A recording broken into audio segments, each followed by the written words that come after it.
le ka video te milo en sak thina ka channel te milo subscribe sak tu te milo du sak tu te zong zong chi bai ka buk chawa voin cho hei ma mi district lampang lengpui thanglok lengpui pialok mun pui khuwa kan phang ve thung don ani uluk den video te milo thlir sak lenga chuan video te milo ngai hlut saka milo en sak thina kalom em ani ti kha kan soi pas lok tu ni radar mun pui khuwa mun pui khoda yami radar thona airport tan khu poi mo ko mai jamsan han sai fia chiang jok la ti hian kan han thlir ang hian thona lu le chuak reng reng hi radar hian alo man reka ti hian thona chunga engemaw thil diklote omni chon he radar hian alo mananga mun pui lampang te silvat dona chu thona tum sia chu an han la thei lo ro chu poi khop ma chu ma tam lu tu ka he lam hi ni tro atli ne khop me chu ban chuan thona tu me ro chu kan la thei ta lo ni mun pui khuwa hi ma mi district omania aizola trangin kilometer somli pali vela hlania lengpui lama kalturania lengpui trangin kilometer som pasari vela hla alania aizola trangin le langin kalpha kan ni ai vor ni mo lak sak lak tha tu thiam jok khat lak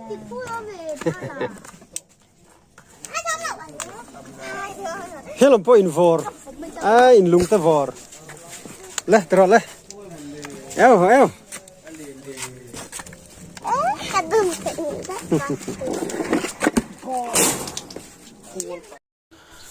mun pui khuwa hi kho upato tak mai ania sangkha zarit somlia palian lal ma saber tu vungan mun pui khuwa hi lua ti chuan sangkha zarit somruk pakhata mizoram mau tam masak ber tumin akhuwa hi an rau san veka sangkha zarit som sari vela sailo lal noya din thar le ania ti chuan sangkha zarit som kwa vailian in mun pui khuwa an hal chiama chumia chuan an khuwa an rau san le a bigan atang kan sukla helam kan kalna tur lam hi engveng moi ti sap in tlang lama kan thei vele lokang ti chuan chumi nuwa sangkhat zakwa som pathuma mun pui khuwa hi an lu tran le ani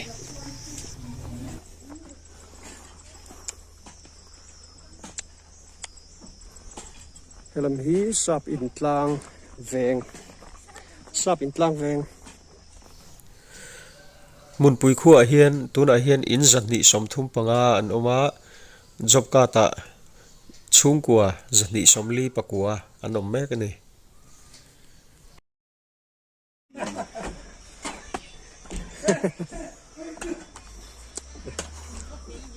mun pui ka triple leader taina kan lut lokang leader bu ko ye te gan ya tai ma khop ma he inge helai do zol tu kham he me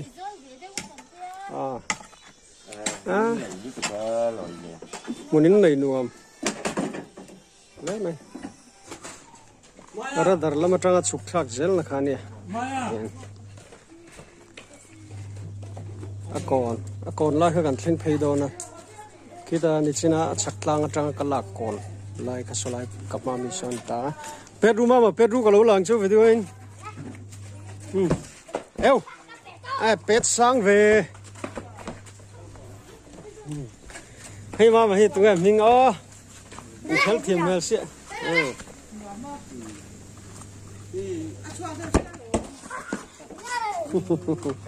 chef lak me a chuanin solam fan main helama hian primary school una oma primary school una kan kal photanga chuan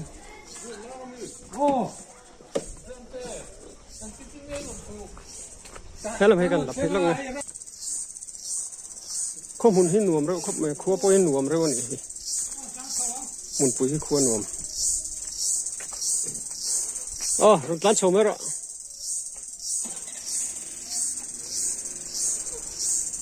ti hian primary school lam kong anita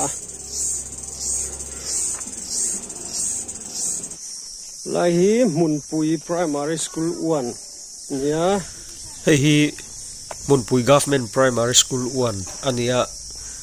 sangkhazakwa som pasari din ania tuna hian zirlai somruk pariat le zirtir tu pali anum meka Mizoram Primary School ding masapol takani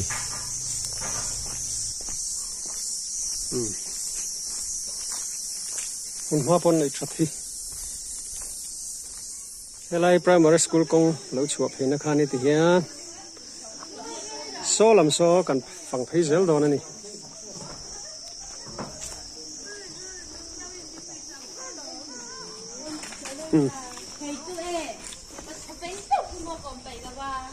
Hey hi Presbyterian Church Presbyterian ko from bikin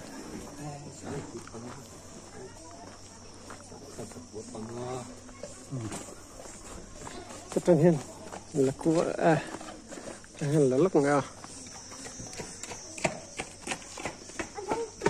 Presbyterian ko from Munpui sangkhazakwa panga ko from hi dinani upato khop mai so la secretary office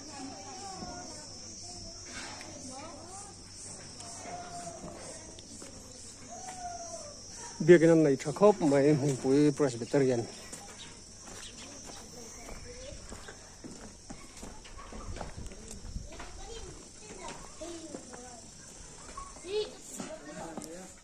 kong huai so kan khua kan lu na khania chuan kong chung so kan phang chho lenga chu helai tang hian helai kon hi chu tilang lai tang he tilang me tin an zak vela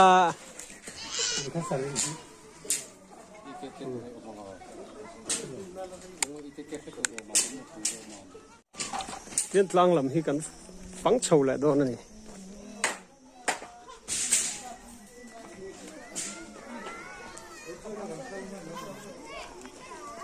rem chang lai serep chu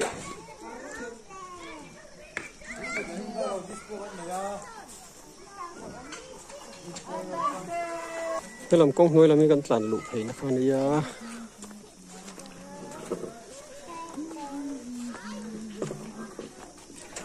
lai no te hi thalak sak lo gang mel tharo sin mama tu ngai ming le chan te atro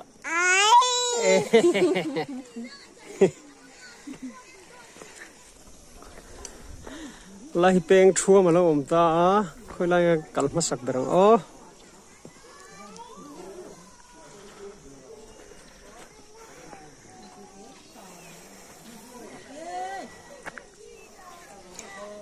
khu lang khu kan chho na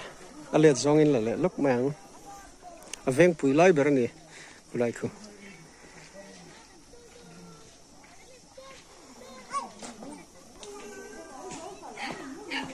helam hi wat hir ko lokong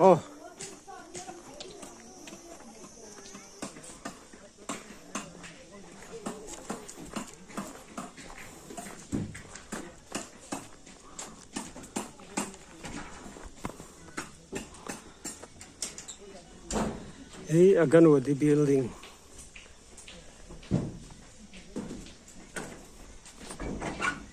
tahi inan lo sadona ni hi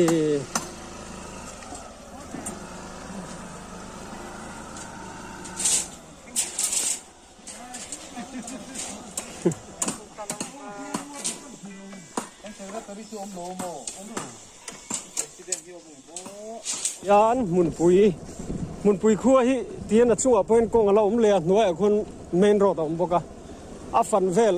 claim in a boi thak ve de le ka timai la kong peng tam ve then lai hi chu tian lir the tlat chung hian kan phang mang chu then hi chu chuanin tian let le lama kong chunga a let zong kan ti lenga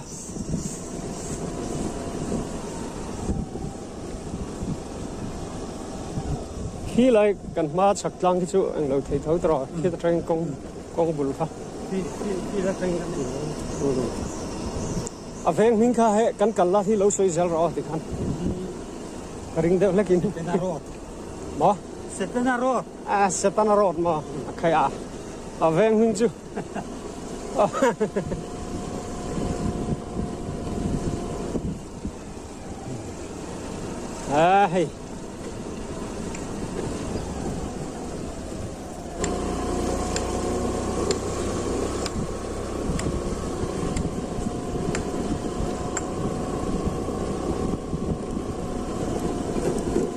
lại quay nào là thi cái là vậy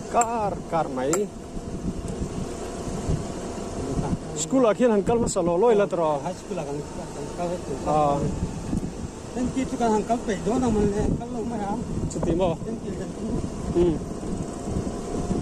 asa kan tu dom tu ma tu ni mo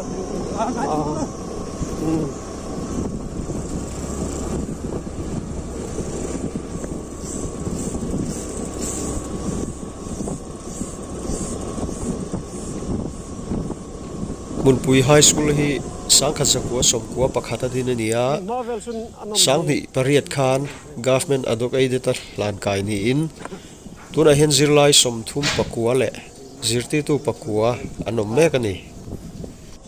hi Munpui High School ania sang khazakua somkua pakhat kuma din ani cycle rider ho an vat tru ven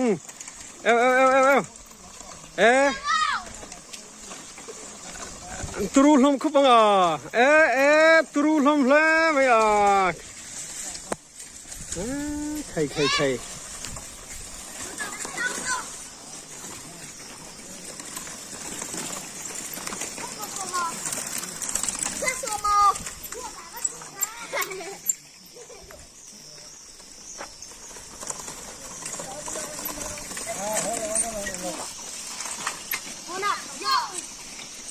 in bondol in loin eo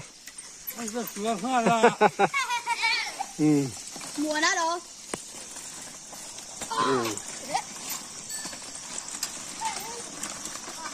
rider rual ho hian in ka upload hunan lo chang nga lo in endon ni school khi middle school ni kha rider rual bye nakina mun puit lang wal chu nam tak tu te helai lang wal pani point ron kal tlai do hlanga gan tilang venge khomo kai mu thei lo azak de ni mo lang ve du lo tlat hei hi Munpui Primary School True ania sangka zakwa somriat pali kuma dinani upave to hle mai government primary school True hian zirlai somkua paruk le zirti tu pathum anom mek ani thanglo khu high school mun khani la ma mi lokhu hey school mun pon nei thathi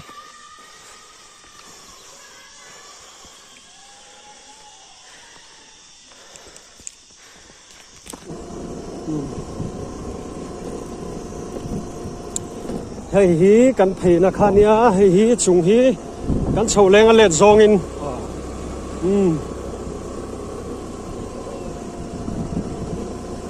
hei rider rual ho kha an lo om le bye bye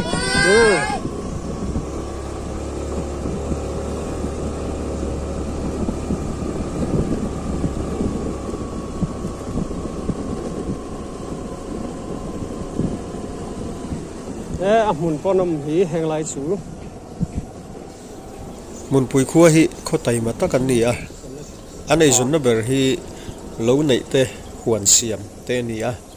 tin akhua hi tuilama hian an har salem lo ani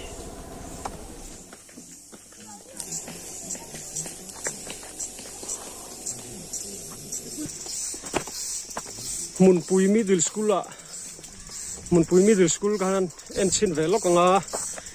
hey school bula bung lian deuh mai lo ma to mun hi thi film don vel na to nom don hi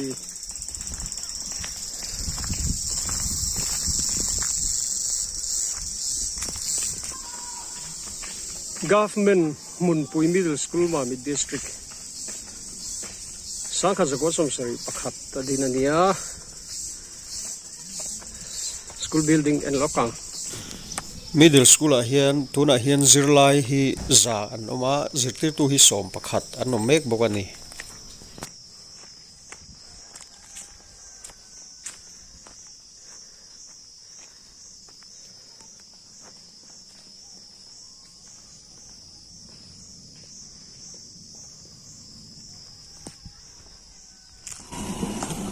Kalau mi dam veng ni ya, dam veng lama chun kan, lang lama kan lon chau du sia. Dam veng lam chutian hir mai la, kal lau mai la. Tian so lama kan chau tir na, ko na kan ai zom hi vek hau ni.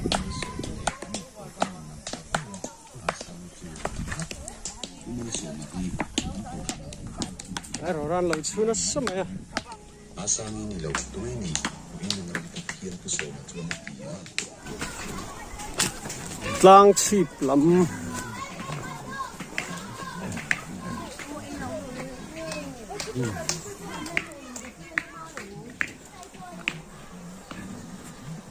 kan sau na lampang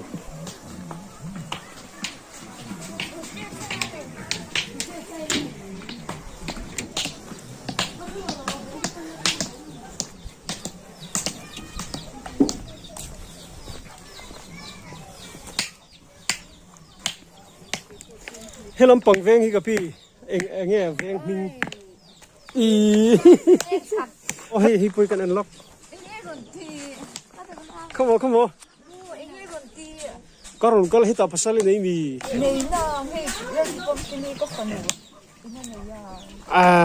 mara anung oh poilo anung lam trangin en mi lawin ka bia kapi te kan mel kan na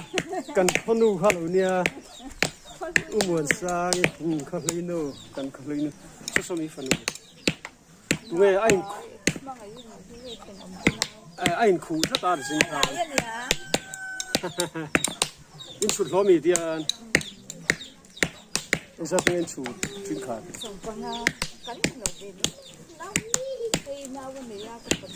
chu isu kon pui ti na me kan leng ale thing pui sun hang te kan han in te hluaya mershit te kan mu mana chuan kan len mo thau le hi upisi bekin ikeke an le lokong so khu la mi khu community hall la mi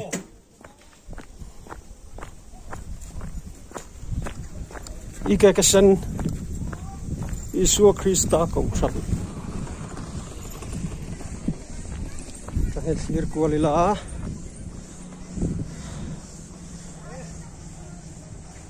yanin mun pui kho chung chu ti khang kan phang chuak deuh nu tlang pui zot kip chip chiar chun kan phang han don lo ni tin akal vel hi tlai menai kara ki ve deuh hleka hello ka sa thei ngor hela tra lo lang se in nei thadol hle me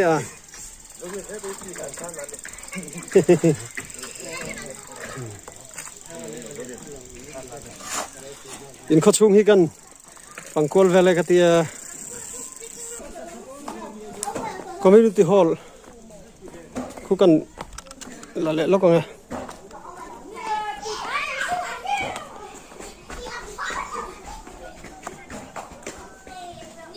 hol pon nei chat hi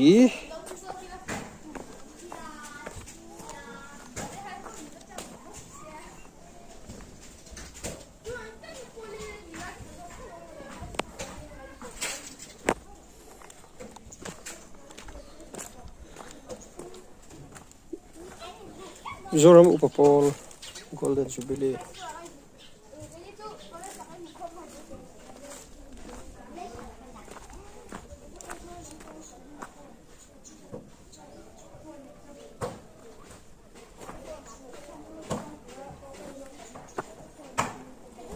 mun pui ueme hian Sangka Zakwa Somriat panga khan Golden Jubilee loma som sangka ko som ko panga diamond jubilee mun pui khua polding masaber chu oime hiania sangka zakwa som thum pariata din ani iron lang ve dung iron lang ve ula lakaru mun pui no pangte tu tangin mingle mama rem sang zwala mali helsa kiki tu ma ming fel feli le engoro helai lungphun hi an tilang blok oi me anilo Mizoram state honni ya tro Mizoram state honni ni Sira bahar ve som ni khani sang kha zakwa somret pasari lo chir zar mama chi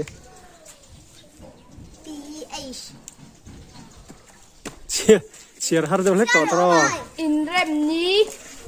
som thum tharuk sang kha zakwa somret paruk下谁了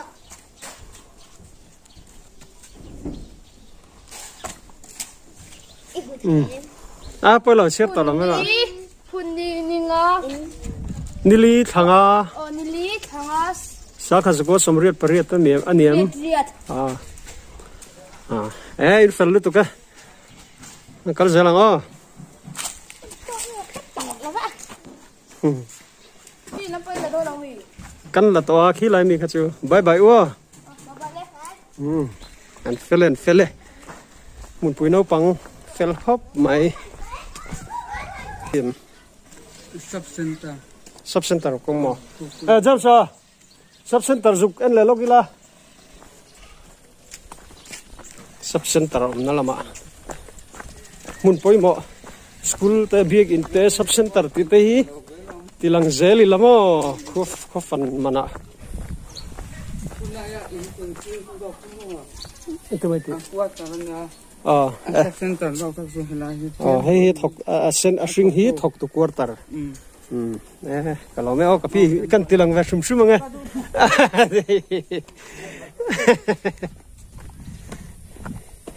nutling pui po hi video lan hin zakwe tru thina mun pui health sub center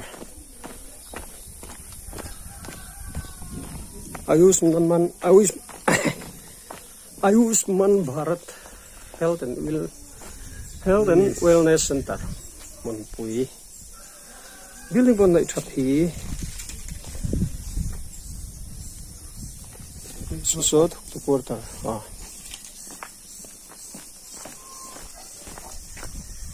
ti kam pau English medium school sab that mek no khila khidro elo kan tikhana alang thavek thowa chho to kan lamai ta hen achu phei thei tara hei hi pathian kauran Church of God mun pui Church of God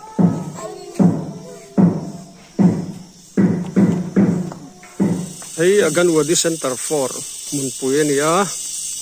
react ICDS project chuan hei mun pui khoton piro mania tuna he kan hole to dona mun pui khochung kan tilang nual to tian holama khoto patrang ten kan tinon le lokan ni top na kan siam lokanga video min thlir saka ka channel te min lo subscribe sak tu te zawai chunga lom thu ka choya ka video te hi milo ngai lut sak tu te milo en sak thin tu te chunga ka lom em mani video dang te po milo en sak la zelula chuanin intan thei to poran chua zal don ani zawain mang travek ule